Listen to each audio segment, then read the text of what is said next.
My name is Renee, and I am 31 years old. As a financial advisor at a prestigious firm in Chicago, I built my life around careful planning and smart investments. That all changed with one unexpected phone call. David, my reliable tenant, was breaking his lease because the new owner had kicked him out.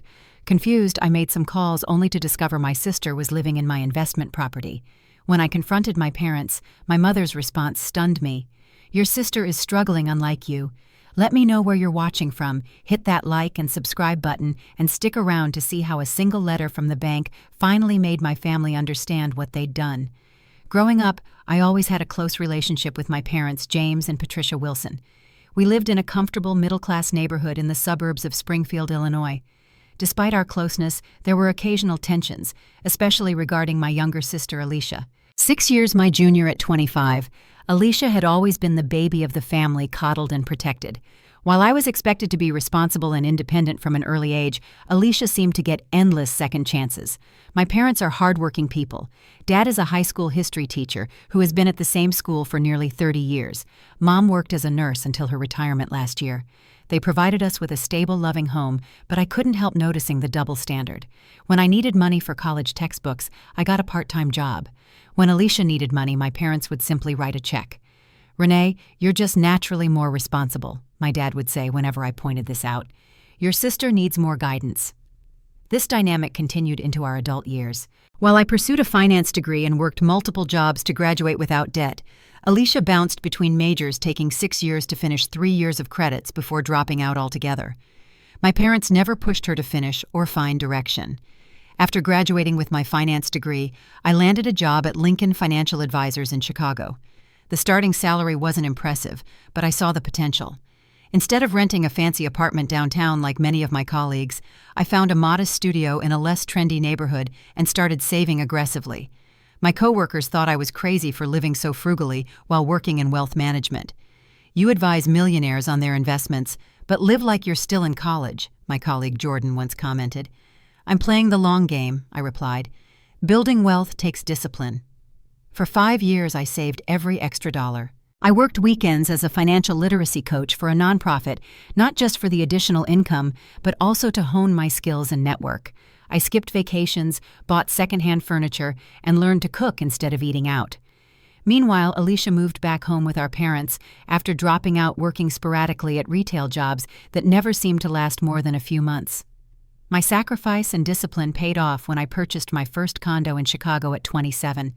It was a one-bedroom in an up-and-coming neighborhood, nothing glamorous, but it was mine.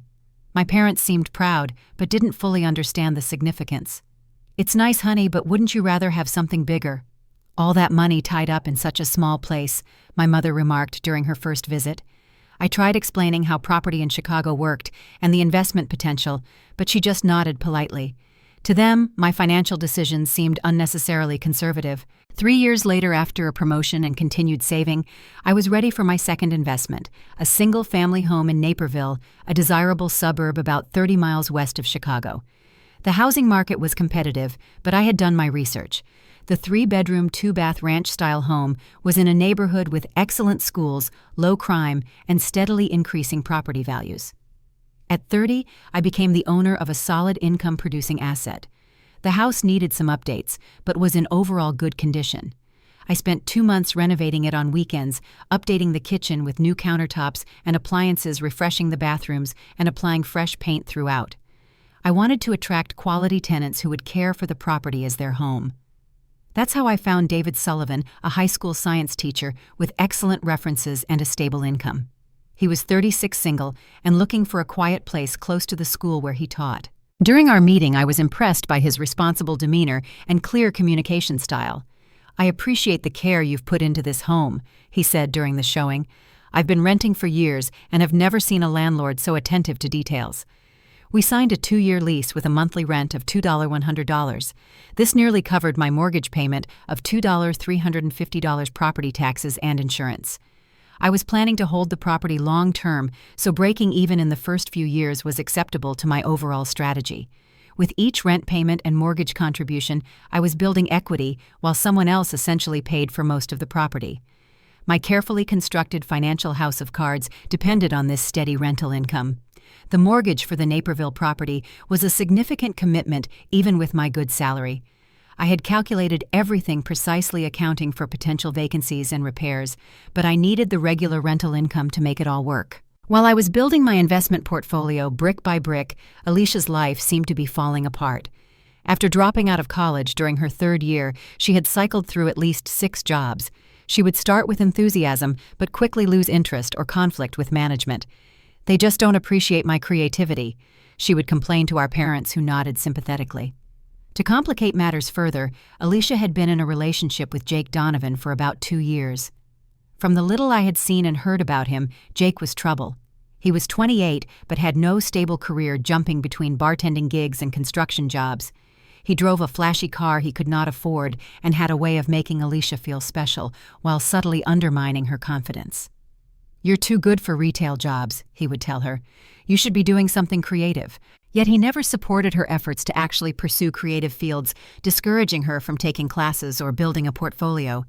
I suspected he preferred her dependent and insecure, but whenever I expressed concerns to my parents, they accused me of being judgmental. "At least she has someone who appreciates her," my mother would say defensively. Little did I know that this family dynamic would soon collide with my carefully constructed financial plans in ways I never imagined. The call from David came on a Tuesday morning in early October. I was in the middle of preparing for a client meeting when his name flashed on my phone screen. Since he had always paid rent on time and rarely contacted me except for legitimate maintenance issues, I excused myself from my preparation and answered immediately. "Renee, I am sorry for the short notice, but I need to break my lease," David said, his voice tense. "I have already moved most of my things out." Shocked, I gripped the phone tighter. "What, David? What happened? Is there an issue with the house I should know about?" "You could say that," he replied with an edge to his voice. "A woman showed up last week claiming to be the new owner's sister. She said you had sold her the house and that I needed to vacate the premises immediately. When I questioned her, she became hostile and threatened to change the locks." My stomach dropped. "What did this woman look like?" I asked, already dreading the answer. Mid-20s, blonde with purple highlights, about 5'4". She had a tall guy with her tattoos on his arms, not very friendly. Alicia and Jake. It had to be them. But how did they get access to my house? "David, I am so sorry. I have not sold the house. That woman is my sister, and she absolutely does not have my permission to be there, let alone to ask you to leave. Please, can we discuss this? I would have called you immediately, but she showed me a key and some papers. To be honest, I was confused, but I did not want any trouble. I have already signed a lease on a new place starting next week." The papers were likely meaningless, probably some printouts to look official, but the key that was concerning. I only had 3 keys to the property, mine David's, and a spare I kept in a small lockbox in my condo. After apologizing profusely to David and promising to return his security deposit in full, I hung up and immediately called my neighbor across the street from the Naperville property, Mrs. Gartner, a retired teacher I had befriended during the renovation. "Oh, yes, dear," Mrs. Gartner confirmed. "A young couple moved in about a week ago. I assumed they were friends of your tenant. They have been coming and going at all hours, and there was quite a gathering there over the weekend. Not too rowdy, but definitely more activity than usual." Next, I logged into my security camera account. I had installed a simple doorbell camera when I purchased the property. Scrolling through the recent footage, my blood boiled as I saw Alicia and Jake repeatedly entering and leaving my house, sometimes carrying shopping bags, other times with groups of friends.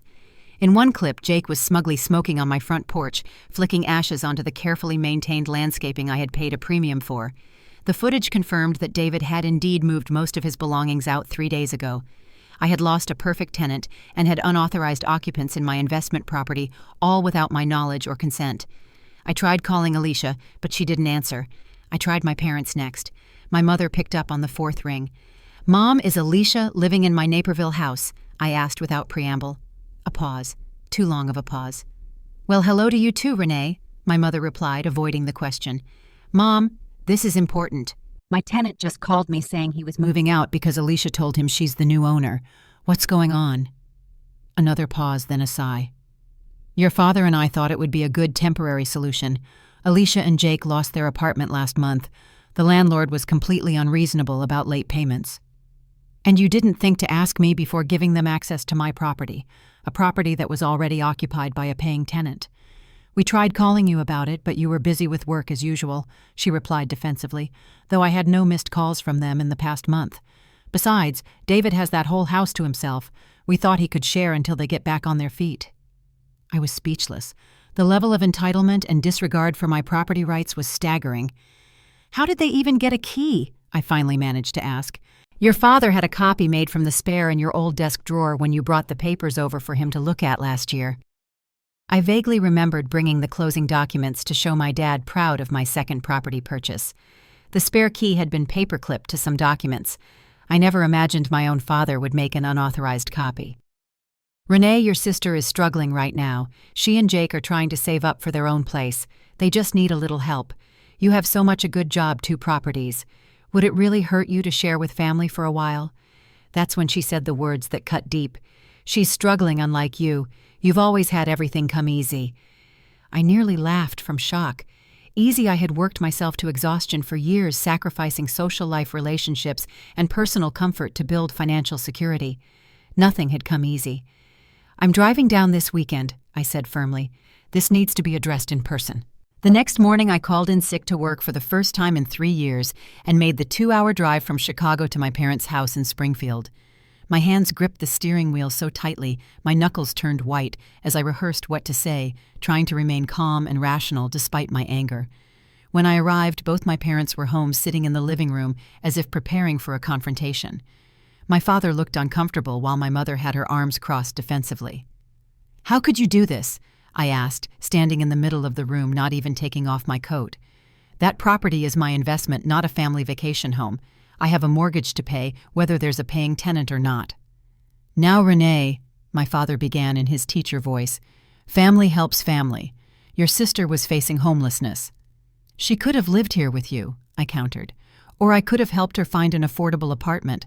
There were so many options that didn't involve going behind my back and driving away my tenant." "You're always so dramatic," my mother sighed. "David was planning to move anyway." "No, he wasn't. He had 18 months left on his lease. Alicia and Jake intimidated him into leaving." "Jake said he was very understanding about the situation," my father insisted. I pulled out my phone and played the recording of my conversation with David. As they listened to his account of being confronted and threatened, my father's face fell and my mother's expression wavered. "I trusted you," I said when the recording ended. "I showed you my investment plans, brought you into my financial decisions, and this is how you repay that trust, by giving unauthorized access to my property." "We're sorry we didn't discuss it with you first," my father finally conceded. "But what's done is done. Alicia needs a place to stay." "And what about what I need? Like the $100 in monthly rent I'm now not receiving, or the security of knowing my property is being properly maintained." My mother's face hardened again. "You're talking about money when your sister's welfare is at stake. I raised you to care more about family than material things." "This isn't about material things," I exclaimed, frustration boiling over. "This is about respect and boundaries. You had no right to make this decision without consulting me." After an hour of circular arguments that resolved nothing, I left for Naperville to confront Alicia and Jake directly. As I pulled into the driveway of my investment property, I felt a surge of anger seeing Jake's flashy sports car parked where David's sensible sedan should have been. I used my key to enter without knocking. After all, it was my house. The sight that greeted me made my heart sink. The once immaculate living room had empty pizza boxes on the coffee table. A gaming system was hooked up to a large TV that hadn't been there before, with controllers and game cases scattered across the floor. The faint smell of cigarette smoke hung in the air despite the strict no-smoking policy in my lease agreement. Alicia emerged from the kitchen, surprise flashing across her face before she composed herself. "Renee, what are you doing here?" "I think that's my line," I replied coldly. "What are you doing here, Alicia? And where is David?" Jake appeared from the hallway leading to the bedrooms. "Your tenant. He decided to move on to better things." The smirk on his face made my blood boil. "After you threatened him and lied about owning my property," I countered. Alicia at least had the decency to look somewhat embarrassed. "We didn't threaten him. We just explained that we needed a place to stay and that you had agreed to it." "Which is completely false. I never agreed to anything." "Mom and Dad said it would be fine," she insisted. "They said you have more than enough money and wouldn't miss the rent for a few months." I noticed some of David's furniture was still in the house, mixed in with pieces I didn't recognize. Is that David's couch and his dining table? Did he leave his furniture behind? He said we could use it until he gets settled in his new place, Jake interjected. We're doing him a favor by watching his stuff. Somehow I doubted that version of events. You need to leave, I stated firmly. Both of you. This is trespassing and unauthorized occupation of my property. Jake stepped closer using his height to try to intimidate me. Actually, we've established residency now. Been here over a week. Legally, you'd have to evict us, which takes months. I know my rights. The smug confidence in his voice suggested he'd done this before. I realized this might be more complicated than I initially thought. You have until the end of the week to move out voluntarily, I said, trying to keep my voice steady. After that, I'm pursuing every legal option available to me. Good luck with that, Jake sneered. Your parents already agreed we could stay here rent-free while we get back on our feet. Family promise, right? Or are you going to be the heartless sister who throws her own flesh and blood onto the street? As I left the house, I heard Jake laughing. This was going to be much more difficult than I had anticipated. The following Monday, I sat across from Linda Markowitz, a real estate attorney recommended by a colleague. Her office was small but professional, with degrees and certifications covering one wall and a large window overlooking downtown Chicago on the other. So these individuals entered your rental property without permission, intimidated your tenant into breaking his lease, and are now refusing to leave, Linda summarized after I explained the situation. And one of them happens to be your sister. Yes, that's correct. My parents gave them access without my knowledge or consent. Linda tapped her pen against her legal pad. Unfortunately, Jake is right about one thing. If they've been living there for more than a week, they may have established residency under Illinois law, even without a formal lease or your permission.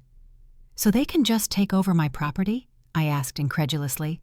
Not permanently, but removing them might require formal eviction proceedings, which can take time. Since they're not technically your tenants with a lease violation, but unauthorized occupants, we'd be looking at an eviction based on unlawful detainer. She paused, reviewing her notes. The process typically takes anywhere from 1 to 3 months, sometimes longer if they contest it aggressively. 3 months. My mind raced, calculating the mortgage payments due during that time. That's over $6,000 in lost rental income, not to mention legal fees. I understand your frustration. There are a few approaches we can take. First, we'll send a formal notice to vacate. Sometimes just receiving a legal document is enough to scare people into compliance, if they're savvy about tenant rights, however they might dig in their heels. Jake seemed very confident about his rights as a resident, I noted bitterly. That suggests he may have been through this before. We should run a background check, Linda advised. As we discussed the legal strategy, my phone buzzed repeatedly with text messages from my mother. Alicia said you came by the house and threatened to throw them out. How could you be so cruel? Your sister is finally getting stable with Jake. They need time to save up. We raised you to care about family. Your father is very disappointed. I silenced my phone and refocused on Linda's advice. We'll need to document everything she was saying. Any damage to the property, any communications, especially anything that shows they knowingly entered without permission. Does the house have security cameras? Just a doorbell camera, but I have footage of them entering and leaving over the past 2 weeks. That's good. We'll use that. Also, I'd recommend visiting the property regularly to document its condition. Take photos, make notes, but avoid confrontations that could be twisted against you. The pressure was mounting from all sides. That evening, my aunt called, clearly having heard a distorted version of events from my mother. "Renee, I've always known you to be a generous girl," Aunt Susan began. "Your mother tells me you're having some difficulty sharing with your sister during her time of need." "That's not exactly an accurate description of the situation, Aunt Susan," I replied, then explained the truth about my investment property, the tenant, and the significant financial impact. "Well, I can see how that would be upsetting," she conceded. "But still, blood is thicker than water. Perhaps you could work out some arrangement where they pay a reduced rent." Even my friends were divided. My college roommate Tara supported me completely. "That's absolutely insane," she exclaimed over dinner. "If my brother pulled something like that with my property, I'd have him in court so fast his head would spin." But my colleague Marcus had a different take. "Family is complicated," he said during our lunch break. "Maybe this is an opportunity to help your sister get back on her feet. You could formalize the arrangement, have them sign a lease with reduced rent." What no one seemed to understand was the precarious nature of my financial situation. Yes, I had a good job and two properties, but the investment property was not a cash cow.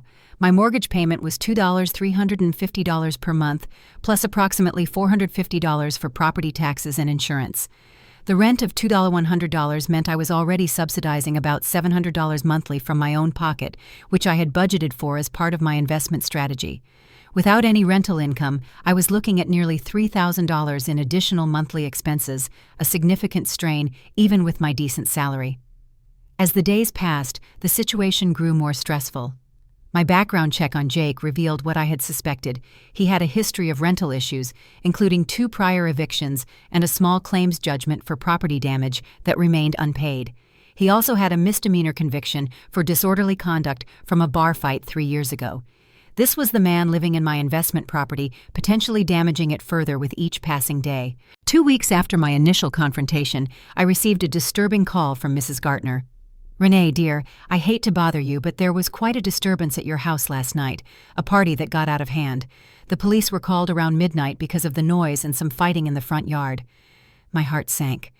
"Was there any damage to the property that you could see?" "Well, this morning I noticed one of the front windows has a crack, and there are, certain items littering the front lawn that I would rather not describe in detail." I thanked her for the information and immediately called the local police department to inquire about the incident. They confirmed officers had responded to a noise complaint and broken up a party, but no arrests were made. I requested a copy of the police report for my records, thinking it might help with the eviction process. That weekend I drove to Naperville again, this time with my friend Tara, for moral support and as a witness. When we arrived, Jake's car wasn't in the driveway, but another vehicle I didn't recognize was parked there. I knocked firmly on the front door, preparing myself for another confrontation. Alicia answered, looking tired and somewhat disheveled. Her eyes widened when she saw me. "Can we talk?" I asked, keeping my voice neutral. She hesitated, but stepped aside to let us in. The house's condition had deteriorated further since my last visit. There were stains on the carpet I had professionally cleaned just months ago. One of the dining room chairs was broken, leaning awkwardly against the wall. Empty bottles and cans cluttered every surface. "Is Jake here?" I asked, looking around cautiously. "No, he's out with friends," she replied, seeming almost relieved. "He'll be back later tonight." "Good. Then we can speak frankly. Alicia, this situation isn't sustainable. You're living in my investment property without permission or rent payments. The mortgage is still due every month, whether you're paying rent or not." She crossed her arms defensively. "Mom and Dad said you have plenty of money. You can afford to help family out." "That's not their decision to make. And honestly, I can't afford to carry this property without rental income for long. My entire financial plan depends on this house generating income." For a moment, a flicker of understanding crossed her face, but it quickly vanished. "It's just temporary," she insisted. "Jake has some business opportunities coming up. We'll be able to get our own place soon." "What kind of business opportunities?" I asked skeptically. "He's networking with some guys who own clubs downtown. Could lead to a management position." I doubted this supposed opportunity was legitimate, but arguing would only make her defensive. Instead, I changed tactics. "Alicia, I need to inspect the property. As the owner, I have a right to ensure it's being properly maintained." She shrugged. "Whatever. Look around if you want." Tara stayed in the living room while I walked through each room, taking pictures discreetly with my phone. The damage was worse than I feared.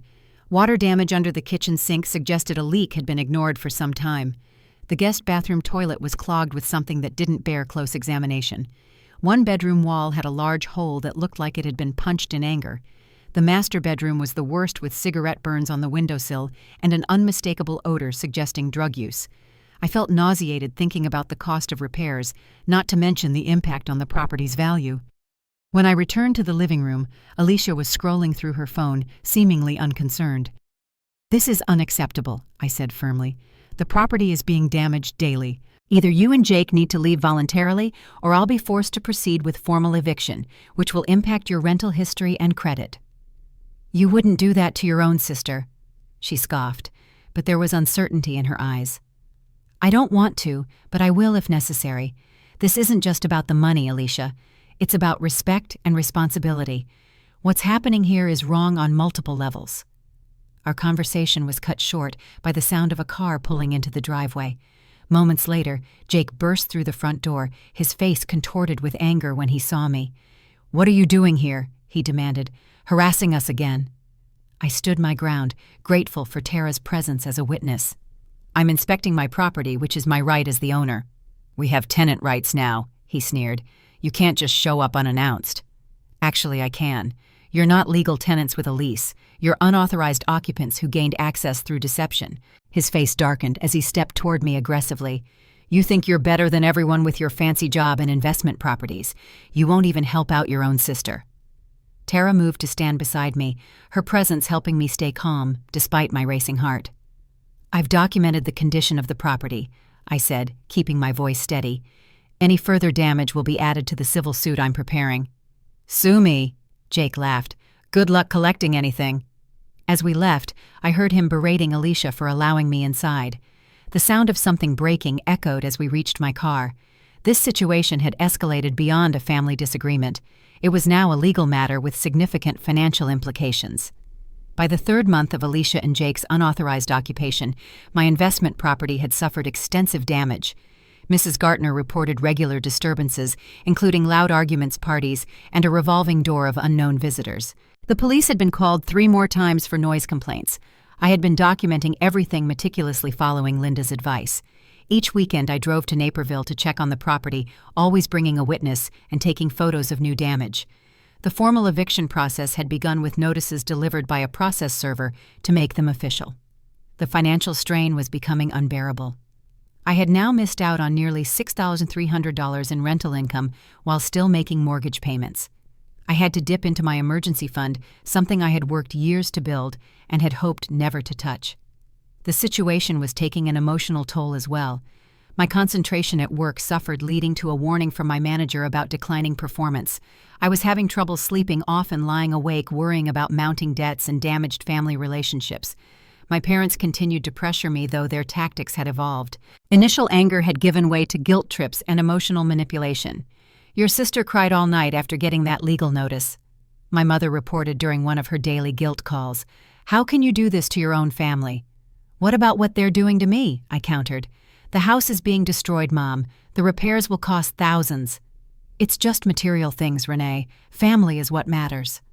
My father took a different approach, appealing to my financial sensibilities. Just think of it as helping Alicia get established, he suggested. An investment in her future. Once she and Jake are stable, they can start paying you back. Dad, they've shown no intention of becoming stable. Jake has been through multiple jobs in the past few months alone, and based on the property damage, they're not exactly taking care of things. The breaking point came when I received an anonymous tip from one of the neighbors that Jake might be conducting illegal business from the house. I immediately relayed this information to Linda. This changes things, she said gravely. If there's illegal activity occurring on your property, even without your knowledge, you could potentially face liability. We need to expedite this eviction. She recommended hiring a private investigator to document any suspicious activity, which added to my mounting expenses, but seemed necessary given the circumstances. The private investigator's report confirmed frequent visitors making brief stops at odd hours, consistent with drug transactions. He also observed Jake leaving the house with various electronics that matched the description of items reported stolen in recent neighborhood burglaries. Armed with this information, Linda helped me prepare for an emergency hearing to expedite the eviction. The stress was almost unbearable as I waited for the court date, knowing each day meant more damage and greater financial loss. To make matters worse, my family relationships continued to deteriorate. My mother had begun telling extended family members that I was cruelly evicting my sister out of greed, portraying me as the villain in the situation. Several relatives called to express their disappointment in me having heard only one side of the story. The emotional isolation was perhaps the most difficult aspect. I had always valued my family's support and approval, even as I built my independent life. Now I felt completely alone, misunderstood by the people who should know me best. The day before the emergency hearing, I received another disturbing call from Mrs. Gartner. Renee, I hate to be the bearer of bad news, but there was a terrible commotion last night, a lot of shouting and things breaking. This morning I noticed a large group leaving with bags and suitcases. It looked like they were moving furniture as well. Alarmed, I immediately drove to Naperville after work. The scene that greeted me was worse than I had imagined. The front door was unlocked, swinging open at my touch.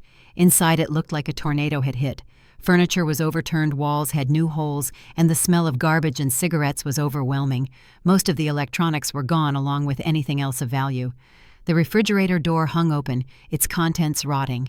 Graffiti covered one living room wall with obscene messages, obviously directed at me. As I walked through the devastation, documenting everything with my phone camera, I discovered the water had been left running in the upstairs bathroom, flooding the floor and seeping through to the ceiling below. I rushed to shut it off, wondering how long it had been running and how extensive the water damage would be.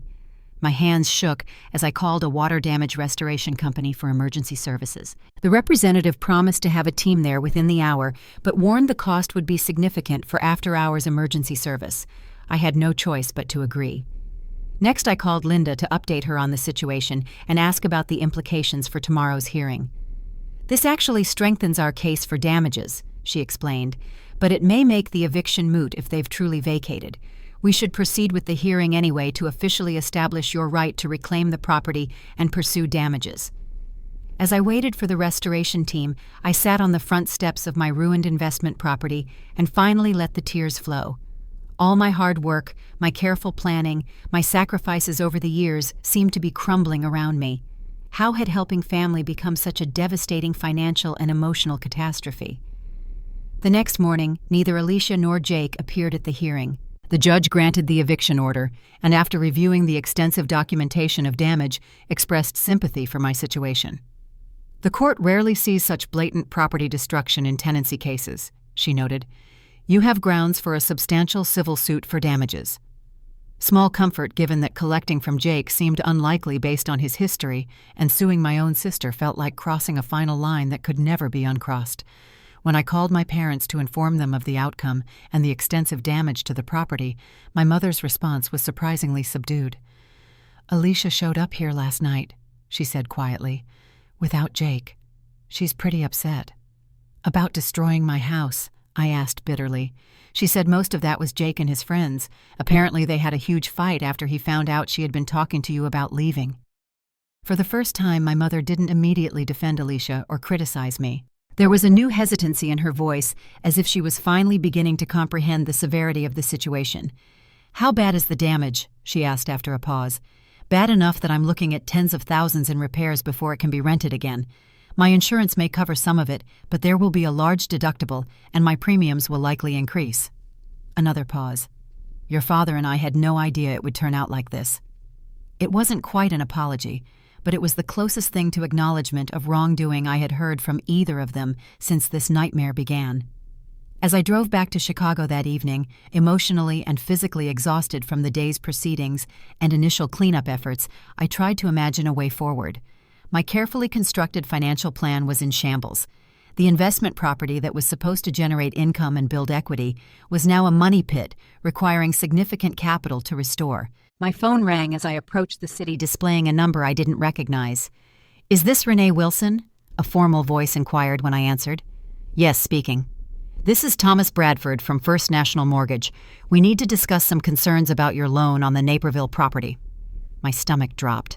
With everything else going on, I had momentarily forgotten about the mortgage company's regular property inspections for investment properties. They must have conducted a drive-by inspection and observed the property's deteriorated condition. "I understand there have been some issues with the property," Thomas continued. "Our recent inspection noted significant external damage that may impact the collateral value." "Yes, I've had some problems with unauthorized occupants," I explained. "I've just obtained a court order today confirming my right to the property. Repairs will begin immediately." "I appreciate that information," he replied. "However, I need to inform you that this situation potentially violates several terms of your mortgage agreement. We'll need to conduct a full inspection once the property is secured." This was yet another complication I didn't need.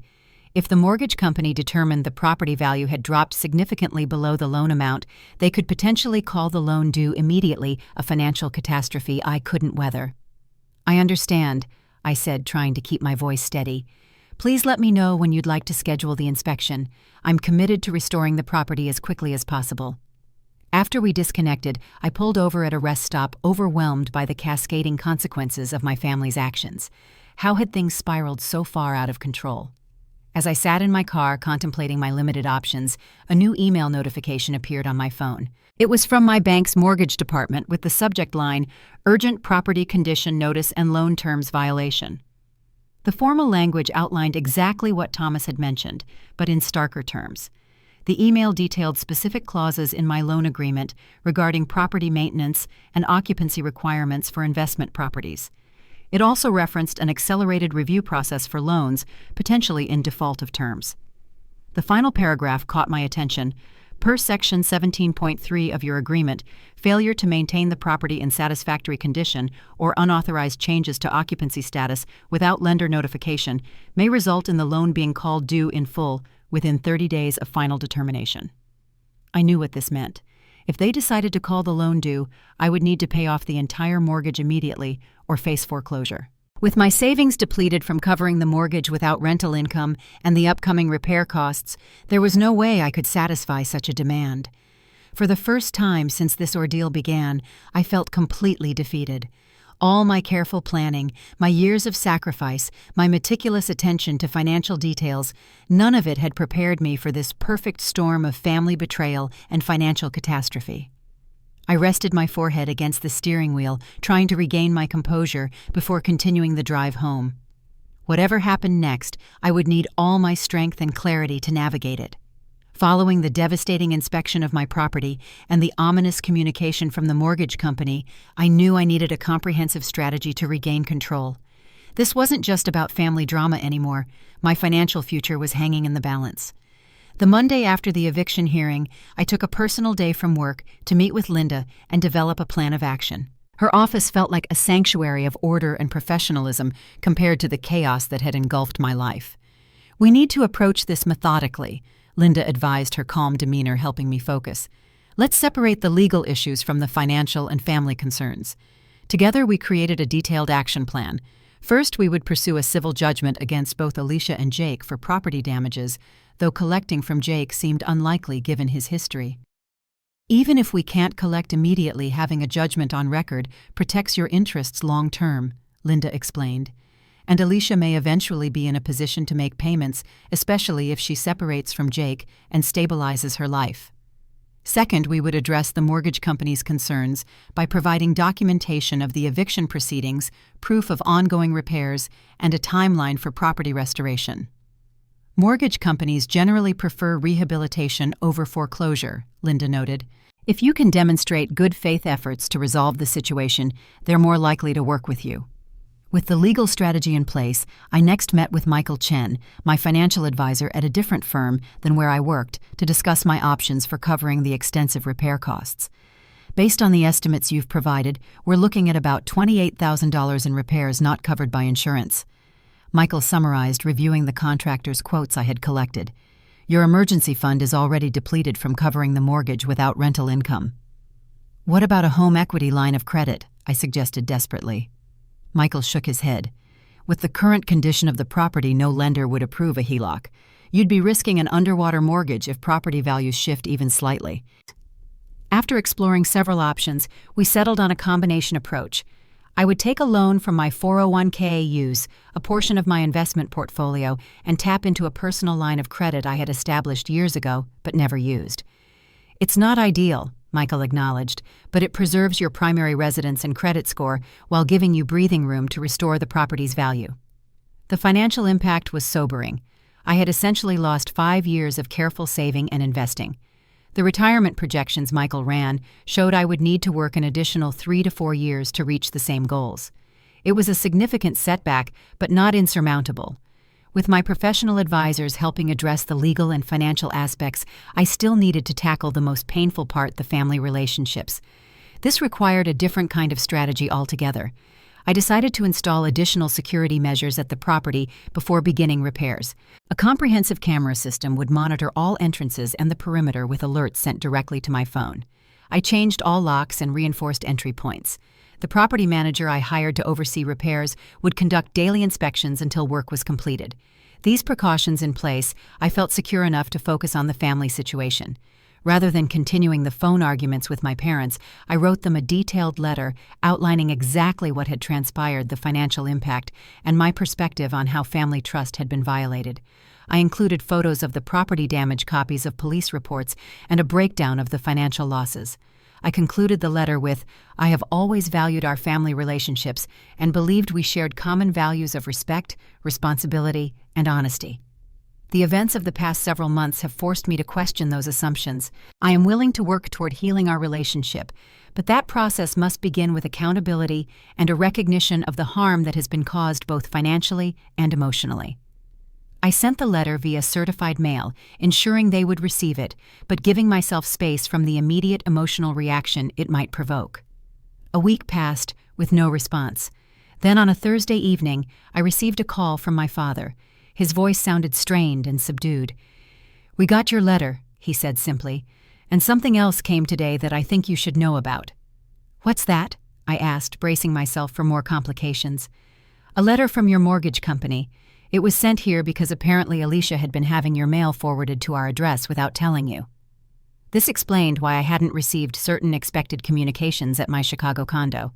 Another violation of boundaries I hadn't even been aware of. "What does the letter say?" I asked, though I could guess its general content.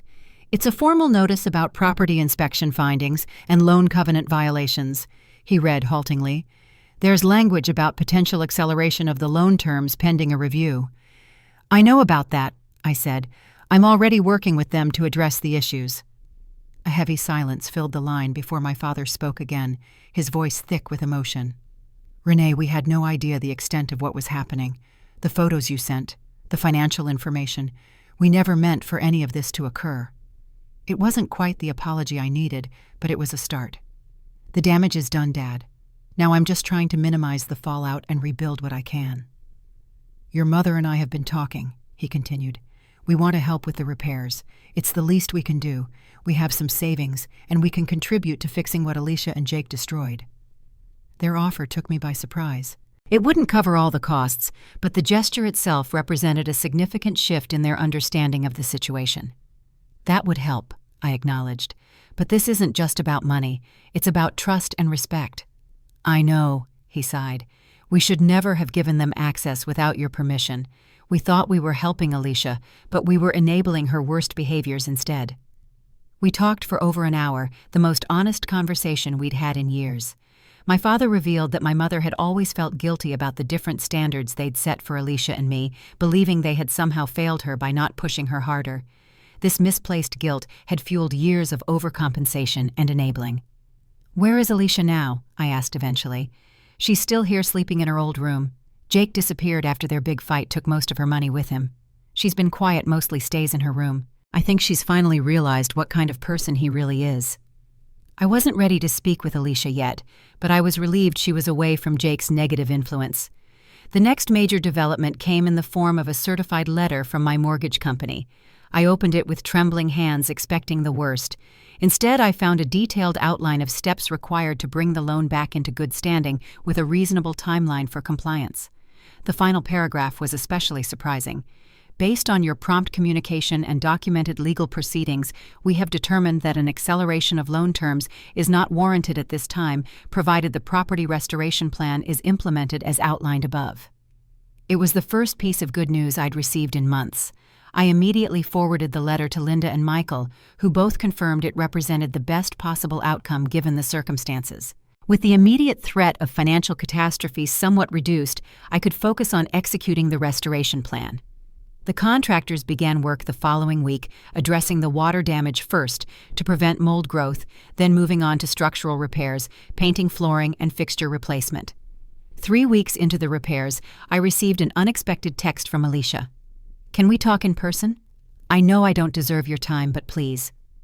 I wasn't sure I was ready, but after discussing it with my therapist, another expense this ordeal had made necessary, I agreed to meet Alicia at a coffee shop halfway between Chicago and Springfield.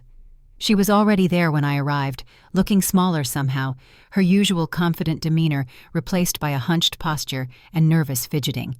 She stood when she saw me, uncertainty in her eyes. "Thank you for coming," she said as I sat across from her. I nodded, but didn't immediately respond, waiting to hear what she had to say. "I don't even know where to begin," she continued after an uncomfortable silence. "Sorry seems completely inadequate for what happened." "It is," I agreed, "but it's a starting point." Alicia took a deep breath. I am sorry, Renee, more than I can express.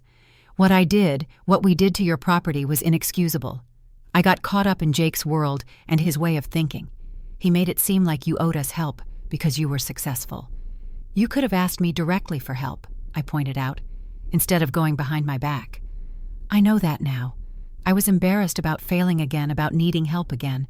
And honestly, I was jealous of your success. It was easier to pretend you owed me something than to admit I'd made a mess of my life. Her candor surprised me. This was a level of self-awareness I hadn't seen from Alicia before. What happened with Jake? I asked. He was using me just like he used everyone. When I started talking about making things right with you, about maybe paying some rent, at least he exploded, said I was betraying him by siding with you. She pushed up her sleeve slightly, revealing a fading bruise. That's when I finally saw him clearly. My anger toward Alicia remained, but it was now mingled with concern for her safety and a glimmer of hope that perhaps this crisis had forced her toward genuine growth. I want to make this right, she continued. I know I can't fix the financial damage overnight, but I've enrolled to finish my degree in accounting. I'm working full-time at an insurance office and living with Mom and Dad for now, paying them rent. I want to set up a payment plan for the damages once I'm more stable. It was more responsibility than I had ever heard Alicia take for her actions. Whether it would last remained to be seen, but it was a promising start. I appreciate that, I said carefully. It will take time to rebuild trust, but I'm willing to give you that chance. Our conversation continued for nearly 2 hours, painful but necessary. By the end, we had established a tentative path forward. Alicia would continue her education and work, focusing on becoming truly independent. Once she was established, we would revisit the issue of financial restitution. In the meantime, she would help with the property cleanup on weekends as a gesture of good faith. As I drove back to Chicago that evening, I felt a complicated mix of emotions. The anger and hurt remained, but alongside them was a cautious hope that something positive might eventually emerge from this painful chapter. The following weekend, my parents came to the Naperville property to see the damage firsthand. My mother gasped as she walked through the half-restored rooms, tears filling her eyes. I had no idea it was this bad, she whispered. Even with the photos you sent, seeing it in person. My father walked silently from room to room, his expression growing more grim with each new area of destruction. When he finally spoke, his voice was heavy with regret. We failed you, Renee. We failed as parents by not teaching Alicia proper boundaries and responsibility, and we failed you specifically by betraying your trust. It was the direct acknowledgement I had been waiting for, not excuses or justifications, but a simple admission of wrongdoing. We'd like to help fix this, my mother added, not just with money, but with actual work. Your father is handy with repairs, and I can paint. Their offer to physically help with the restoration was unexpected, but welcome.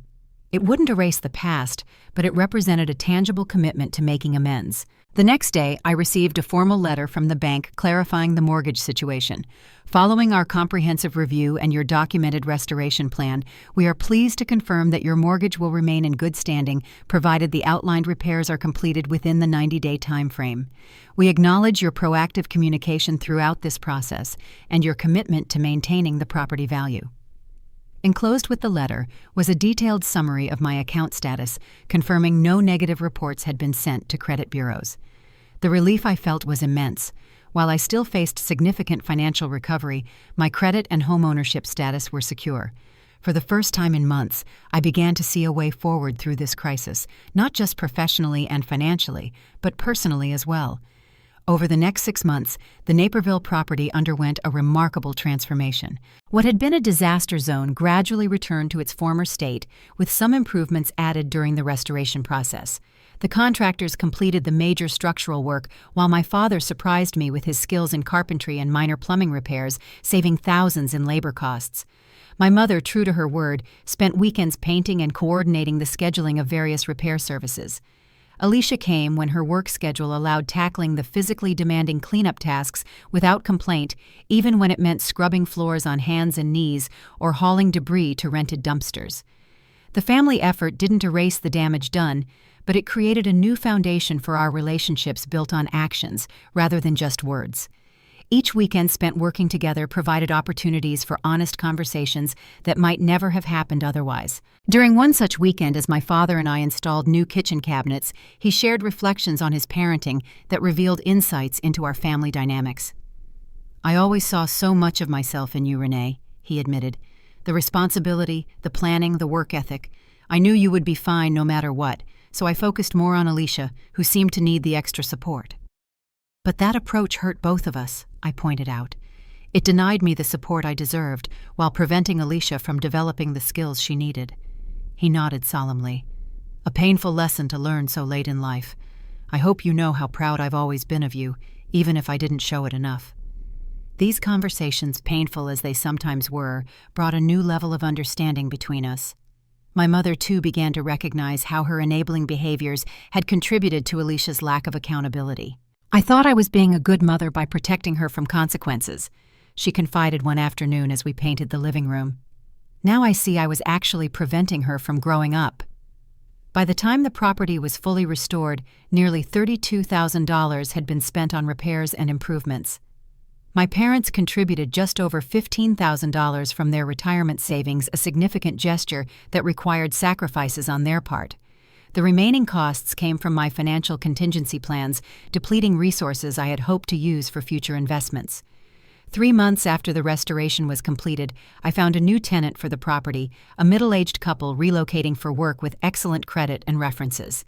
I increased the rent to $2,400 to reflect the improved condition of the property and to help recoup some of the losses faster.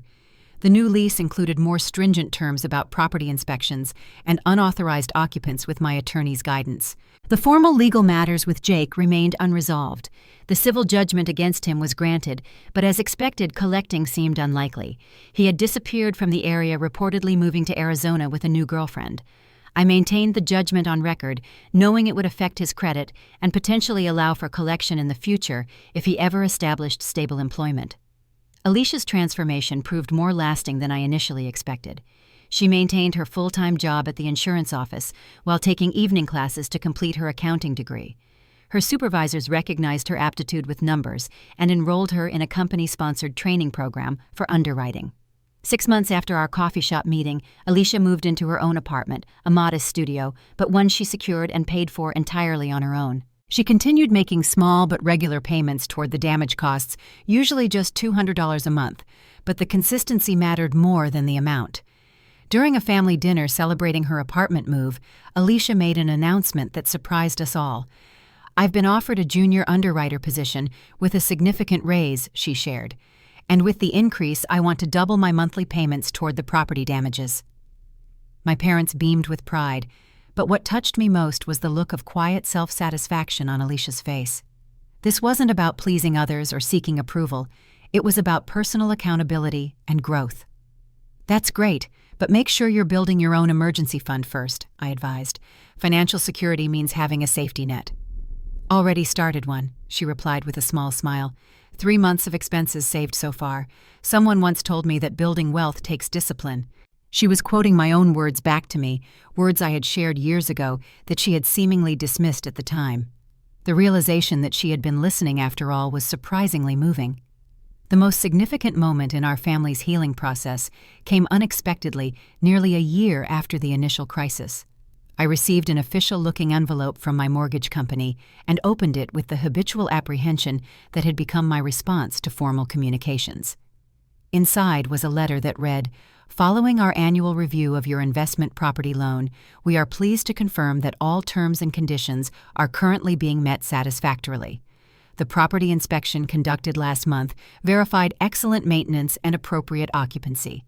Based on current market conditions and property appraisal, your loan-to-value ratio has improved significantly, placing you in a more favorable equity position than at the time of purchase." I brought the letter to my parents' house that weekend, where Alicia had joined us for our now regular Sunday dinner. The 4 of us sat in the living room as I shared its contents. "So everything's officially okay with the bank?" my mother asked hopefully. "Better than okay," I explained. "The property has actually increased in value despite everything that happened. The improvements we made during restoration, combined with neighborhood appreciation, have created equity faster than my original projections." "Does this mean you're no longer at financial risk?" My father inquired, the worry lines that had become permanent fixtures on his face temporarily relaxing. "The immediate crisis is over," I confirmed. "There's still a long road to recover the lost savings and time, but the foundation is secure again." A collective sense of relief filled the room. After a moment, Alicia spoke up, her voice steady but emotional. "I need to say something that's been on my mind for months. When this all started, I genuinely believed Renee could easily afford to help me out. I told myself she was being selfish by not sharing her success." She paused, gathering her thoughts. "I didn't understand then that her financial security wasn't just luck or privilege, but the result of years of sacrifice and discipline. What looked like extra to me was actually carefully allocated resources with specific purposes." She turned to face me directly. "I violated your boundaries and nearly destroyed something you had worked incredibly hard to build. I can never fully repay the financial cost, but I promise to spend the rest of my life trying to rebuild the trust I broke." The sincerity in her words touched something deep within me, beginning to heal a wound I had feared might be permanent. "I've learned something important too," I acknowledged. "Financial security isn't worth much if you lose the people you care about along the way. I could have communicated better about my boundaries and reasons, maybe found ways to help that didn't compromise my own security." My mother reached out to hold both our hands. "We've all learned painful lessons. The question is where we go from here." The conversation that followed was perhaps the most honest our family had ever experienced. We discussed new boundaries, expectations, and ways to support each other that respected individual needs and responsibilities. By the time dinner was served, we had established a new understanding, one based on mutual respect rather than unspoken assumptions and enabling behaviors. In the months that followed, our family relationships continued to strengthen on this new foundation. Alicia thrived in her career, eventually moving into a more spacious one-bedroom apartment she could comfortably afford. My parents began taking more interest in their own financial security, asking for my guidance on retirement planning, a reversal of roles that signified their new respect for my expertise. As for me, the experience changed my perspective on success and security. While I remained committed to financial discipline, I developed a more balanced approach that valued relationships alongside material goals.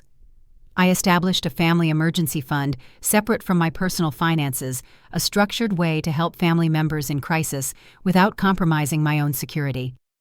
2 years after the property crisis, I had recovered most of the financial losses through careful management and some fortunate investment opportunities. The Naperville property now generated reliable income with responsible tenants who renewed their lease for a second term. My career had advanced following a promotion to senior financial advisor, bringing both increased income and professional recognition. The most valuable outcome, however, wasn't measured in dollars or assets. It was the transformation of our family dynamics. My parents now treated Alicia and me as the adults we were, with equal expectations and respect. Alicia had become truly independent, handling her own challenges with newfound resilience. And I had learned that true security comes not just from financial resources, but from healthy relationships built on honesty and mutual respect. The crisis that once threatened to destroy both my financial future and family bonds had ultimately strengthened both in unexpected ways. The path had been painful, but the destination proved worth the journey.